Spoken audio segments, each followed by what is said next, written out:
Just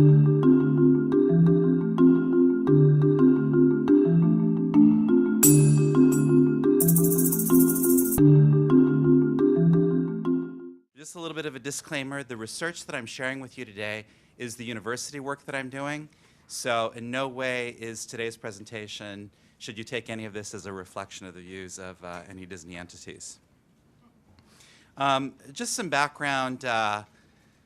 I've been doing interactive TV for a long time. My first interactive TV research, believe it or not, was in 1985 when I was studying from a master's degree. And we were looking at laser discs, interactive laser discs, and all kinds of systems, interactive cable systems. My center has been running in one form or another since 1998. It's the Interactive Television Research Institute in Perth, Australia. So far in the interactive TV space, we've conducted over 10,000 test sessions. We've generated over 5,000 pages of reports in this space. Our research uses very advanced research methods. Most of those 10,000 sessions that we've done include, for example, biometrics. We measure people psychophysiologically. We wire them up and see how the body responds to content. We do an enormous amount of eye gaze research. We use different eye gaze tools. We use goggles when we're measuring on mobile devices. We have a special proprietary system that we've developed for TV viewing. And software that goes with it. And then, of course, we do traditional online-style research. We do facial electromyography, which is wires on the face. We typically only do that with students, though. For normal participants, we do automatic facial coding systems. We've also done EEG with interactive television content. To date, in my largest project, which I'm going to talk about today, we have had over $7 million in research funding. And the research that we're doing is sponsored by a lot of the world's leading television networks, advertising brands, technology enablers, et cetera. This body of research that I'm sharing with you is probably the most extensive research to date, really exploring interactive TV and all its nuances. This is just a sample of the studies that we've covered in the first two waves of the project that I'm talking to you about. So the project that we're going to share insights from today is called Beyond 30. It's been running since 2005. And what we look at is the whole kind of changing landscape. The way that it works is all the brands are actually, all the sponsors of our research are part of a family, and that family votes on the agenda every year. So we have a conference annually, and everybody decides what the research priorities are for that year. Now, I'm going to share 10 insights with you today, so this is going to be a very fast ride. A lot of data that I'm going to provide with, for you, but I think a lot of the insights are very important. And so we're going to just race through a whole bunch of these insights, and if we have time, we might take a question or two at the end. So the first insight is that fundamentally there is magic associated with interactivity. An interactive proposition is a superior proposition, and I'm going to explain for you some of the reasons why. Our research has pretty consistently demonstrated that one interactive ad delivers the impact of 3 linear ad exposures. So if you have a person who interacts with an ad one time, that is effectively delivering an impact that would be the equivalent in a linear universe of seeing an ad repeated 3 times. And very quickly, here's an example of one of the studies that we've done that's demonstrated that. Here what you're looking at is the black bar represents triple linear exposure. The white bar is 1 exposure. Those are 3 different interactive models, and you see that 2 of those models are delivering an impact on par with the 3. But one problem in the linear world is that you can oversaturate with your messaging, which damages purchase intent. And so it's very difficult to get the weight right. So there you see in this case that purchase intent goes down with the 3 exposures linear. However, we don't have that problem with the 1 exposure interactive. So interactivity really does represent a superior proposition. The same is also true with interactive online. Here you're looking at 4 different genres of interactive ads. And again, you're seeing that, the red bar is a summary, an average of those. And really what you're seeing is that all of those models, particularly 3 of them, are superior to the linear. So interactive is good news. Now, the other thing about interactivity that will surprise you is that one of the biggest problems, and we've published on this question, one of the biggest problems with traditional television viewing that is largely unknown by the market is co-viewing. Now, you don't think of co-viewing as a bad thing. In fact, as an advertiser, you actually pay a premium for co-viewing. So when there are more than one people in the room watching the TV, you're paying more. But in actual fact, usually when an ad break comes on, what do people do? They talk during the ad break. And as they talk, that talk actually pulls away cognitive resources away from the processing of the ad. So ad impact actually diminishes with co-viewing. So one of the things that's great about interactivity is interactivity actually is part of the remedy. Now, this is a huge surprise for us because we thought interactivity, particularly in a co-viewing environment, would get hammered as a result of the interaction. But in fact, what we see is there's actually a boost that happens as a result of interaction. And of course, this is even greater when you're talking about the social media sphere. And the reason that this happens is because people are looking for things to talk about. And normally that might be about the programming, et cetera. But when there is an opportunity to interact, that opportunity to interact acts as a beacon, and it actually draws conversation towards the interaction. And the amazing thing is that that effect is not only present on the person who is actually doing the interaction, but it's also present on the bystander. So the person who is not interacting, but is interacting vicariously, so to speak. So this is another example of just the real power of interactivity, even in a co-viewing setting.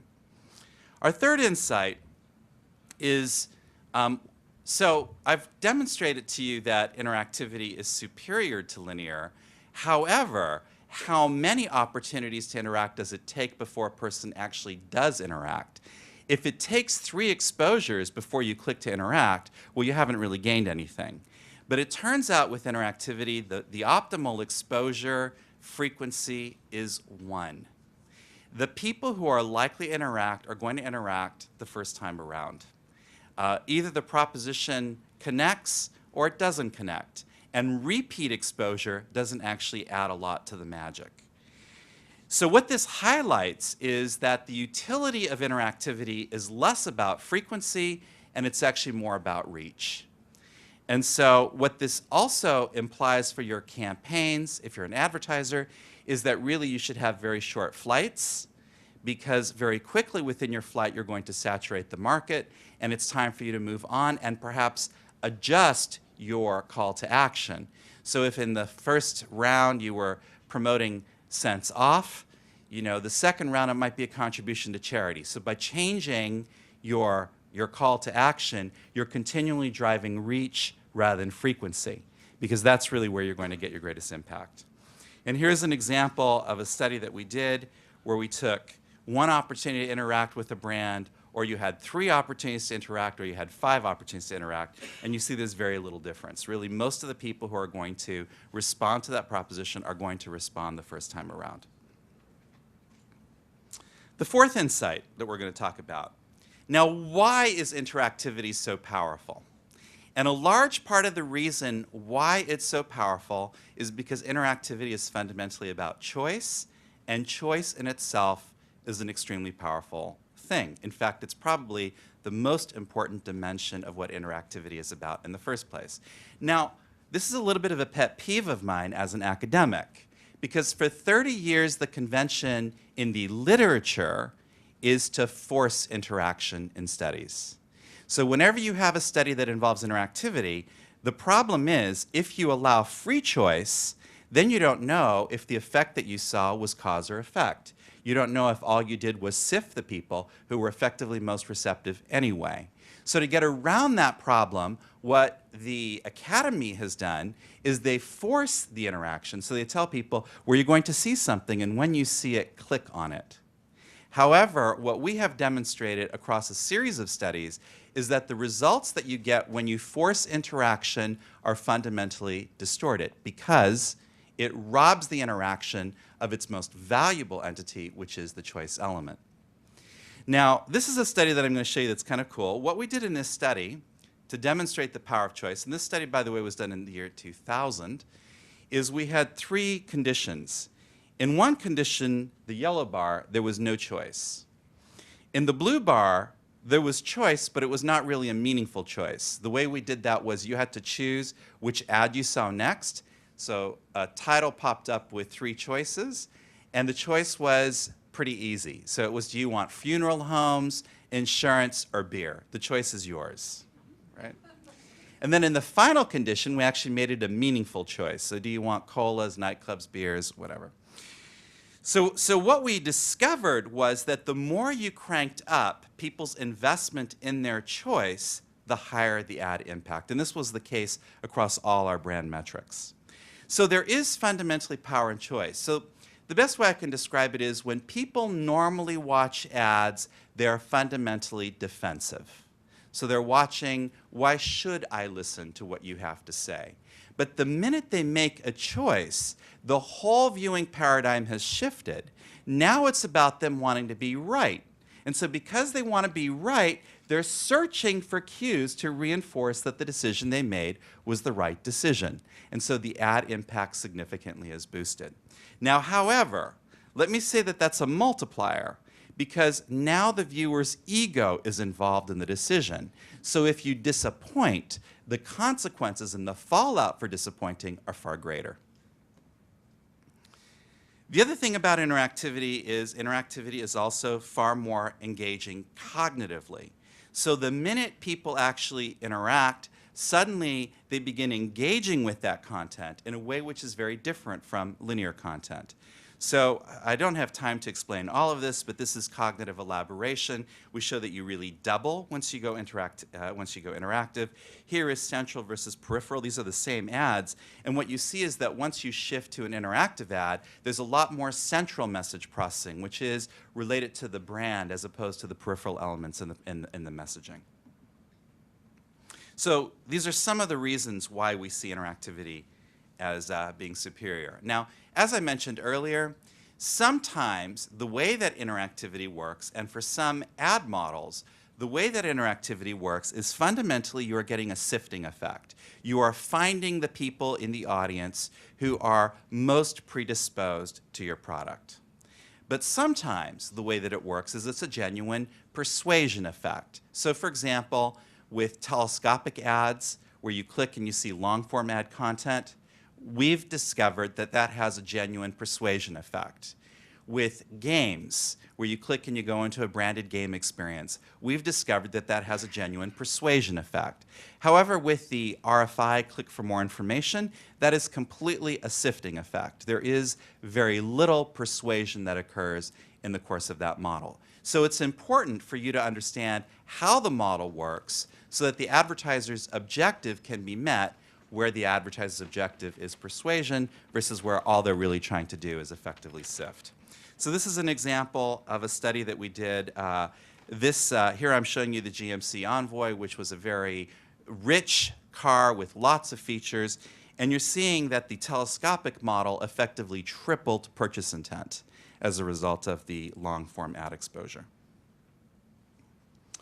The seventh insight that we're going to share, and this is really surprising for us, but there has been a very significant shift that has occurred on the part of consumers over the course of the past 5 to 10 years. Now, we have been doing a series of studies. This first round that we did was in 2006, and these are the 2006 results that you're looking at. And we redid this in 2009. And what we did is we took 42 new ad models in 2006, and we tested their popularity with consumers. We then did exactly the same study with media buyers in Chicago, New York, and we said, of these 42 ad models, which are the models that your clients, that you would be most likely to buy for your clients, and which are the ones that you'd be least likely? So really what we end up with is a consumer sentiment versus advertiser sentiment model. And when you do that in 2006, you see the results are just all over the place. There is very little agreement between consumers and advertisers in terms of what they want. A lot of the things that advertisers really like, consumers don't like. Things that consumers like, advertisers don't like. A really good example is all the way at the bottom right-hand corner, you have what we call strikeout. You see that's the single most popular idea with consumers, and that is, don't ever show me this ad again. And consumers loved that idea, and that was the least popular idea with advertisers, right? Now, we then repeated this study in 2009, and the interesting thing was the views of media buyers had not shifted almost one iota in that time period. The same types of things that they thought were good for their clients, they still thought were good for their clients. But what shifted was consumer sentiment. And a lot of the ideas that consumers did not accept in 2006 suddenly were very popular with them by 2009. And here now you start to see a much greater degree of agreement between consumers and advertisers in terms of what the right ad models are. And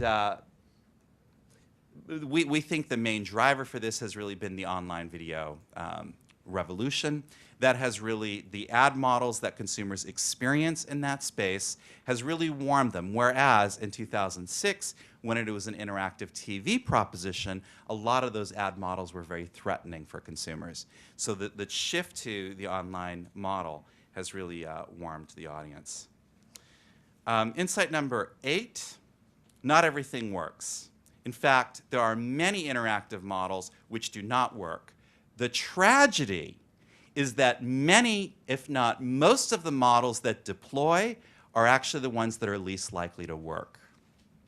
There is a fundamental disconnect between the consumer and the engineer. And it is the engineer who has driven the industry for much of the past decade, and the engineer has been off base largely, and the tragedy is that the providers have not done enough of the fundamental research to understand the consumer experience enough to actually build the framework that will work. Let me give you an example. BSkyB in the UK, the number one thing they tell clients to do is click for more information. That call to action drives response down negative 423%. That is the kiss of death. And yet that is the number one thing which clients are told to do. How do we know? We actually used BSkyB's own data. They provided us the data. We analyzed 500 campaigns. We coded those campaigns for their executional variables. That was over 80,000 coding decisions from my research team. We then ran the covariates, and we discovered what worked and didn't work. We then went to Canoe, and we told Canoe, Beyond 30 is a really important research product. You guys should buy it. By the way, just for background, the cost of the research is a subscription fee of $35,000 a year, so we're not talking about hugely expensive research. We said this is really critical for you to know, because if you don't know this, you're going to make some really big mistakes. The worst thing you can do is model your proposition off of what they're doing in the UK, because they're making some really, really, really big mistakes. And they said, no, we're not interested. We'll do our own thing. I said, okay. Insight number 9. There is a lot of excitement, enthusiasm, momentum around addressability. Unfortunately, the assumptions that are being made around addressability for television are far too simplistic. Now, a few years ago, I was at a great presentation at the ARF where Google gave what was an amazing presentation, talking about a lot of the new tools that they were going to make available. But then the executive who was presenting it said, you know, the future is all about relevance, and there will be a new renaissance in advertising that relevance will bring about. And he said, I'm going to show you an ad. Believe it or not, this ad was produced for less than $200. And this, because it is relevant, is what the future is about. And he showed an ad which looked like a PowerPoint presentation for a cruise wholesaler where every transition was different than the last and which had cheesy music. This is not the future of television. Even though I may be in market for a cruise, that is not what I want when I watch television, because that's not what my quest is about. We make huge mistakes when we attempt to take the search model and superimpose it over television. And we've done lots of studies on this question where we have looked at the proposition of category relevance, dog food for dog owners. And we see absolutely no upside to that proposition in terms of increasing the effectivity of the ad. The fact that I have a dog and that you show me a dog food commercial makes no difference when you compare the results. And there's tons of graphs that I can show you. We've tested this with clutter, with limited interruption. Here you're looking at the results. Low relevance is actually where the ads are not relevant. In fact, this was the bottom third of relevance in our study. In market is the way that most category-based targeting would occur. And the high relevance is a special category we created where we actually took categories that for the consumers themselves were what they saw as the most relevant, and they were in market for, and still we saw no effect. And by the way, this is also true when we measure people physiologically. This is viewer arousal, no higher when the ads are in your category. So this simple model of dog food for dog owners fundamentally does not work. It will deliver efficiency, which means it will eliminate waste, but it does not improve effectivity in itself. And one of the reasons why we've discovered that to be the case is because the data has to be fresh, and the engines that are required to do this are so stale that fundamentally people are actually no longer in market by the time you communicate with them. Now in our study, the lag between us getting the data on the consumer and testing it on them was only 30 days. And what you see in that first bar is when we tested people 30 days ago and now after, what was not relevant, and that's that first bar, was still not relevant. So we are very stable as consumers with what we do not see as being relevant. And so as a model for improving efficiency, eliminating waste, addressability is very powerful, very compelling, because what I'm not in market for, I will still not be in market for. But when you look at what I'm in market for, within 30 days, half of that has already changed. It turns out, as consumers, we're very fickle, and we're constantly moving in terms of what we see as being relevant. And so if your data is 30 days old, which is almost certainly the case in most non-online situations, then it's too old. Now, just to tell you, we did behavioral targeting as well, where we used online data. So you're searching and you say things to do in Singapore. That's a good time for Singapore Airlines ad. That model does work. That's a very effective model. So if you can get the data fresh, then you have a model that will work. But if your data is stale, then it's too old to make the model work. And by the way, there are things that we find for television that are far more effective than category-based. The most important is ad creative. If you can actually, instead of using category as the driver for relevance, but if you actually use creative as the driver for relevance, then you can get more effective results. And far more important than category relevance is actually brand. So rather than communicating with people generically in a category, if you can actually communicate with the people who already have an association with your brand, that would be far more compelling than just doing it generically with the category. In closing, I'm going to give you my little recipe, and I don't know if this has any value, but anyway, it's my 2 cents worth. The trick to doing interactive TV effectively is, one, to intersect the viewing quest. That's the starting point. What is the viewing quest? Why is the person watching the program to begin with? If you are not consistent with that journey, it's less likely that you're going to succeed. I remember one of the worst interactive TV apps I saw, and it won awards, was for a documentary on the crossing of the Kontiki. And there's this scene where people fall in the water and there are sharks around there. And right at that point in time, up comes a banner that says, "Do you want to know about sharks?" Fundamentally, you don't understand the viewing quest if you think that's when people want to know about sharks. Relative to the viewer's frame of reference, a lot of work that we've done shows that this frame of reference is variable. So one of the reasons why interactive TV was successful in the UK, but not in other markets, was because the frame of reference was teletext. Interactive TV was a vastly superior experience to teletext. But in a market where people's experience frame of reference is online video, their demands, their expectations are going to be very different. With an emotive experience, one of the greatest mistakes that we make is we take the interactive TV experience and we make it functional, where we know the nature of the journey is fundamentally about emotion. Using intuitive interfaces, people have to know what to do without thinking. If they have to stop and think about what button they're supposed to press, the model fails at birth. Delivering value to the brand, this has to be about the advertiser and how the advertiser's interests can be served. Otherwise, the model does not succeed in the market ultimately. In ways that are authentic to that brand, we've done work for people like Nike, and people's expectation is sky high around what the interactive experience should be if it's Nike than if it's another brand. And so you have to really work within that. And of course with measurable results, because if you can't measure it, you have no way of monetizing it.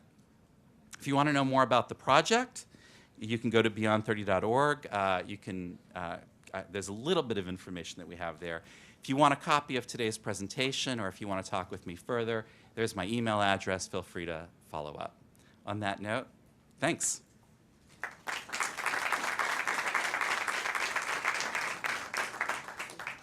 So maybe time for a question or two. Yes, please introduce yourself as well. Barry Fry, how are you? How are you, Barry? Great to see you. And actually, as a proud owner of, we did the dog food commercials to dog owners and cats, that we kind of own that. I don't argue with your relevance. I'm actually curious as to the big picture as to why that wouldn't be more relevant if you're a cat owner and you see a cat food commercial. I'm not saying the research is probably powerful, but kind of what's the big picture reason for that? And then I've got one more question. Sure. So the main reason is because when people are watching television, as people in the industry, when an ad comes on, we get very excited. So it's the journey, like you said? It's the journey. While you're tuning in. That's right. People are fundamentally disengaging with ads when they come on.